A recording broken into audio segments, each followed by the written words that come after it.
جامن کا درخت انسان کی زندگی میں کچھ واقعات ایسے ہوتے ہیں جو انسان کی زندگی پر گہرے اثرات اور گہرے نقوش چھوڑ جاتے ہیں۔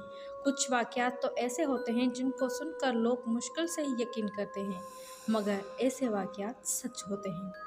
ایک ایسا ہی واقعہ سنیں جو ہمارے دوستوں کے ساتھ پیش آیا۔ اس دوست کی زبانی آپ کو سناتی ہوں۔ یہ بات کافی پرانی ہے، جب ہم سب دوست شام کو گراؤنڈ سے واپس آ کر اپنے محلے میں جمع ہو جاتے تو خوب محفل لگاتے۔ ایک دن ہم رات کا کھانا کھا کر گھر سے باہر نکلے تو دوستوں نے بولا، آج جمعرات ہے اور آج جن بھوت اور چڑیلوں کا دن ہے۔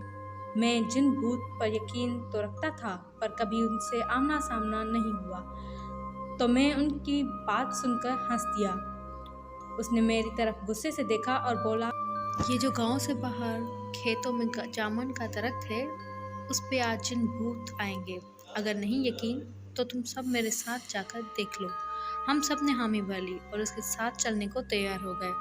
میں اس دوست کا نام بتاتا چلوں، اس کا نام ندیم تھا اور وہ اکثر رات کو اکیلا کھیتوں میں گھومتا تھا، اس لیے اس پر کچھ دوستوں نے یقین بھی کر لیا تھا، لیکن ہم نے یقین نہیں کیا۔ ہم 5 دوست تھے جن کے نام تھے عابد، ناصر، ساجد، مدثر اور ندیم۔ جیسے ہی عشاء کی اذان ہوئی تو ہم نکل پڑے اس کے ساتھ کھیتوں میں جن بھوت دیکھنے۔ کافی رات گہری ہو چلی جا رہی تھی تو ڈر بھی لگ رہا تھا۔ ابھی ہمیں چلتے ہوئے 10-15 منٹ ہی گزرے تھے کہ ایک کھیت سے بکری کے بچے کی رونے کی آواز آئی۔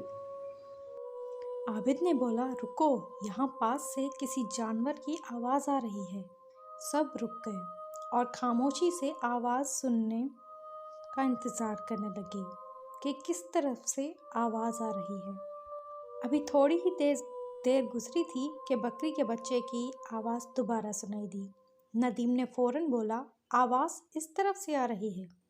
جو 2-4 کھیت چھوڑ کر برسن کا کھیت تھا، آواز وہاں سے آ رہی تھی۔ سردیوں کے دن تھے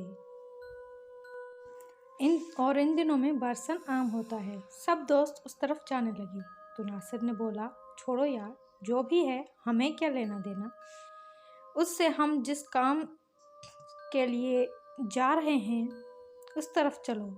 پر کوئی بھی نہیں مانا اور برسن کے کھیت کی طرف بڑھنے لگے۔ وہاں جا کر دیکھا تو ایک چھوٹا سا بکری کا بچہ وہاں کھیت میں بیٹھا تھا۔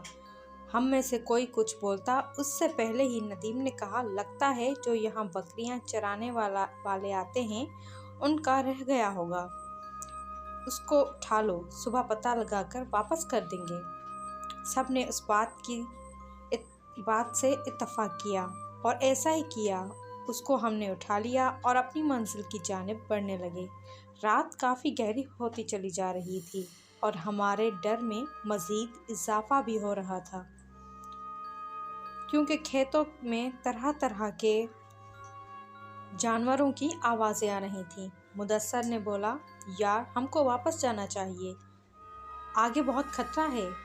سب اس پر ہنسنے لگے اور اس کو ڈرپوک کہنے لگے۔ خیر وہ خاموشی سے ان کے ساتھ چلتا رہا۔ پھر راستے میں ہمیں سیٹی کی آواز آنا شروع ہو گئی۔ سب رک گئے اور ایک دوسرے کی طرف دیکھنے لگے۔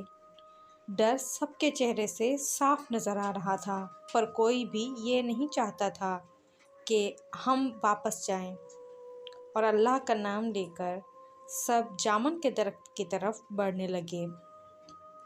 ابھی تھوڑی دیر ہی گزری تھی کہ ہمیں چلتے ہوئے تو سامنے ہی وہ درخت نظر آ گیا۔ ہم سب دوست اس درخت سے تھوڑا ہٹ کر بیٹھ گئے۔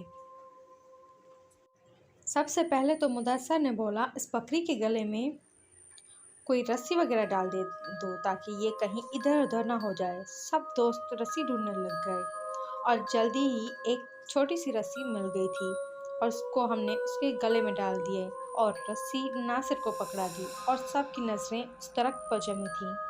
10-15 منٹ ہی گزرے تھے کہ اس جامن